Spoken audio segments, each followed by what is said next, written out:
മണിമുറ്റത്താവണി പന്തല് പാടി. ശരിയാ. ഏതാ നിന്റെ രാജ്യം? കോഴിക്കോട്. കുതിരവട്ടമല്ലല്ലോ. മുഖ്യമന്ത്രി എവിടെ പോയിരുന്നു?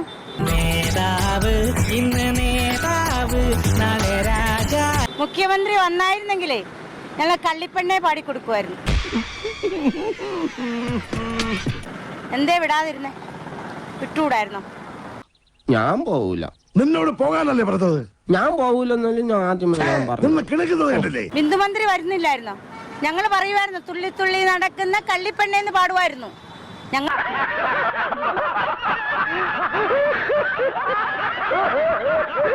സുരേഷ് ഗോപി വന്നപ്പോ ഞങ്ങൾ അന്തസ്സോട് കൂടി പാടി. ഇനിയും പാടും. ഇപ്പൊ നിനക്ക് എന്ത് തോന്നുന്നു? ഇനി പാട്ട് അറിയണമെങ്കിൽ മുഖ്യമന്ത്രിനോട് ഇങ്ങോട്ട് വരാൻ പറ, അല്ലെങ്കിൽ ഈ ശ്രീമതി ബിന്ദു മന്ത്രി ഇങ്ങോട്ട് വരാൻ പറ. ഞങ്ങൾ പാടി കേൾപ്പിച്ചു കൊടുക്കാം. ഞങ്ങൾക്ക് നട്ടലുണ്ട്. ഒരു കയ്യബദ്ധം നാറ്റിക്കരുത്. അപകസിച്ച് പറയാനേ മന്ത്രിക്ക് അറിയാവൂ. മന്ത്രിയെ പഠിപ്പിച്ച സാറല്ല ഞങ്ങളെ പഠിപ്പിച്ചിട്ടുണ്ട്. ഇത് വടി കൊടുത്ത് അടി വാങ്ങുന്ന പരിപാടിയാണല്ലോ ബാബു. നിങ്ങൾ അതിരുകടന്ന് പറയിക്കാൻ ഇടയാക്കാതിരിക്കാൻ പറ. ബഹുമാനപ്പെട്ട മന്ത്രി, ഇതിൽ കൂടുതലൊന്നും ഞങ്ങൾക്ക് സംഭവിക്കാനില്ല കേട്ടോ. ഞങ്ങളിവിടെ 3 ദിവസം ഞങ്ങളുടെ മക്കൾ ഇവിടെ നിരാഹാരം കിടക്കുക.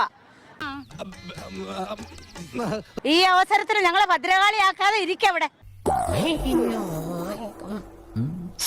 എന്താ ഉറക്കം വരുന്നു. ഞാൻ പോകുന്നു. Bye bye.